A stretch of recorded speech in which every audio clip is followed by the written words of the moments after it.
Hello, book nerds. How are you doing on this fine day or night, wherever you may be? Welcome back to In Between the Lines. If you're new here, hello, my name is Noah, and we talk about anything book related. You may be hearing noises in the background. That is my cat Peanut, who is trying to really annoy me. Peanuts! I've been trying to do this intro for the last couple of minutes, but Peanut decides every now and then to just either claw my leg or make noise because she's like, you are not giving me attention right this second. But the main... She's clawing my leg. Oh. Thank you. So first of all, I would like to thank Ven from Ven's Book Corner for tagging me in this Count Your Blessings book tag. It's very kind, and I appreciate everything you actually said in your video. I thought it was mighty kind of you. I'm not used to it. And yes, it's more the fact that I do work with you instead of you with me. But we're going to try and do this as well as possible. There's some I might struggle on one of the questions, but I'm going to try and be as honest and positive as I possibly can. Isn't that right, Peanut? Okay. So, question number 1. Count them one by one. So I went around and counted the books and kind of brought what I could in here. Most of my books are in here, apart from the ones that I am binning. This sounds really bad, but just being left in spaces that was not conditioned well to keep books, they had to be binned, so I had to take them off my counting. So, not in counting my tabletop RPG books, I have 101 books, physical books. That's not including the Kindle, which I think would add a significant, probably about 80 books on there, but I'm not even going to count them because they're not physical. So in total, 127, including my tabletop RPG books. They'll slap a nice lovely picture for you somewhere on the screen. Now this is the question that I am going to have issues with, which is question number 2. Life-changing books. What are some books that changed you or profoundly impacted you in a positive way? So I read horror books mainly. They are all end miserably, or everyone just die, or it's just a mental breakdown. So that's a bit tough. When I was younger, I read a lot lighter stuff. I don't know, I guess I had a blip where after high school, from college to just starting university, I stopped reading. But when I went to university, traveling there, I got back into reading by reading H.P. Lovecraft, Mountains of Madness. And that kind of got me back into the whole reading again. I guess you could say that would be a book that, I don't know, impacted me positive, I guess you could say. I am struggling with English, so I apologize. So number 3, special editions. What are some editions and copies that you really love? First edition, special editions, cloth, hardback, leather-bound, or signed? Is there a book that is very valuable to you for sentimental reasons? So I have a few books that are like editions. So I have the 11th Cycle. I'll slap a picture over here for you. I got that as an art. The author, absolutely wonderful, lovely, kind, extremely humble, and actually just stream a little bit on Twitch every now and then. The next one is Linden Falls. That is a signed copy by an author. I heard about the author on the book through Ven, who they also messaged me, and I asked Ben about it, and Ben was like, yeah, like they're lovely, and they are absolutely lovely. We also have from the Abominable Book Club unboxing that we did last month, Schrader's Cord. We got that, a signed copy of that. I've yet to read. I've only just got it.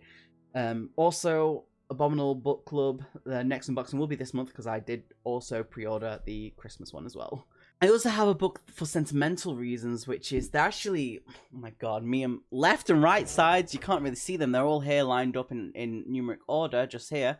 And that is the Night World book series. When I was younger, I was obsessed with that series, and I lost the original books where it had, like, I remember Daughters of Darkness had, like, a bat on the front. I remember how the specific, like, covers.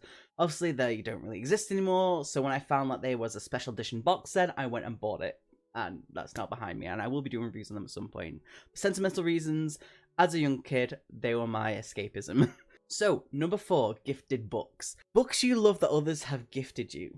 Now, I know Ven helped my Secret Santa from work with this one, and that is Demon in the Wood, which is a comic, manga, novel, graphic novel. There we go. So I pretty much have to thank him for that. And also towards Jenny, who also got me a book, an Arkham horror book specifically.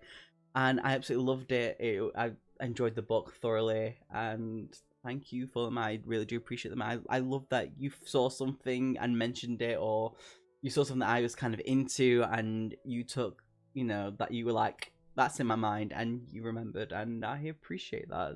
People don't normally do that, so thank you. Number 5, the blessings of a book.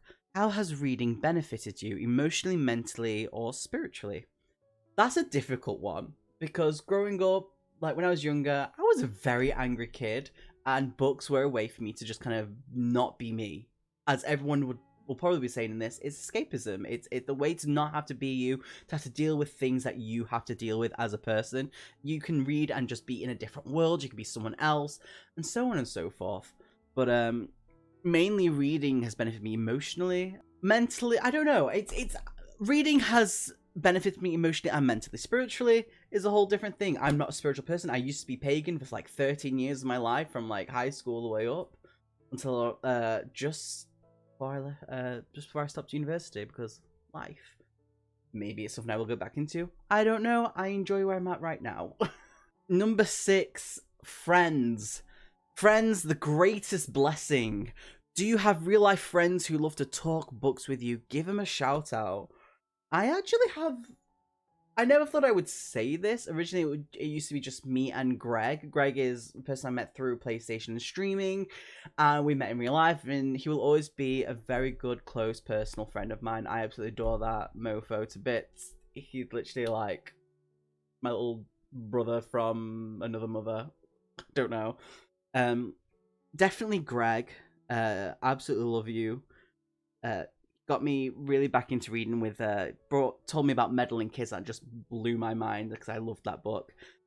We started off like doing buddy reads as well. It was weird playing ESO or Overwatch. It was like, oh, have you read American Gods or Meddling Kids? And it was like, what?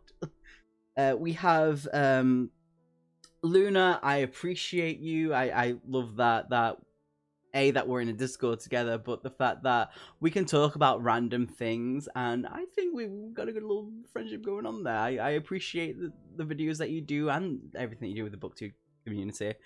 Jaleesa, absolutely the same. I absolutely adore you. I enjoy your videos. They're so warm and homely, and I appreciate everything that you bring. I love talking to you about books because we're very much, in certain ways, we're very similar with what we read and how we read normally.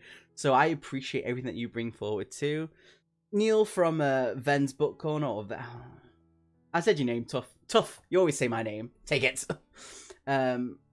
We started working together. I'm grateful for not only just our normal friendship, but the fact that we can be nerds together.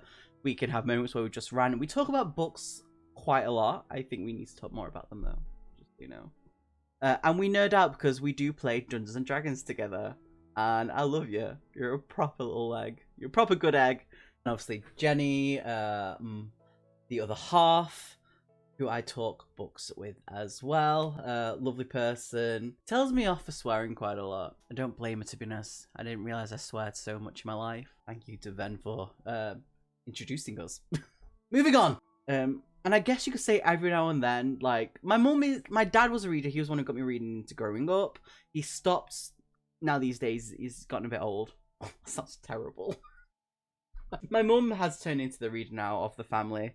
She doesn't read the books that I like to read, and obviously I read horror. She reads like romance and historical romance and all that jazz. Every now and then she will come up to me and be like, you need to read this book, and sometimes I'll take a crack at it and we'll talk about it. But that's the main thing. Yeah, I adore you all. Be good, and I guess I will catch you later. Be good. Make good decisions in life. And love. Oh, hello, me from the future. Future edit. Just so everyone knows, these 2 books on the side, there's a third book that isn't there because we've not started yet. We are doing a buddy read in the Discord, and we will all probably do a video on it at some point. It's a mixture of people, but we're all doing it. So it's Atlas 6 and Fairy Tale that we are doing, and the Whistling that I've been kind of pushing very slowly along, that I do really want to read, but I've just never had the chance. But that is part of the buddy reads. We've got 3 books: Atlas 6, Fairy Tale, and the Whistling. We started 2 of them, 1 to come. But yeah, if you are more, English is really difficult. You are more than welcome to join the Discord, where we talk about anything and everything and books and nerdy stuff. So, yeah, there you go.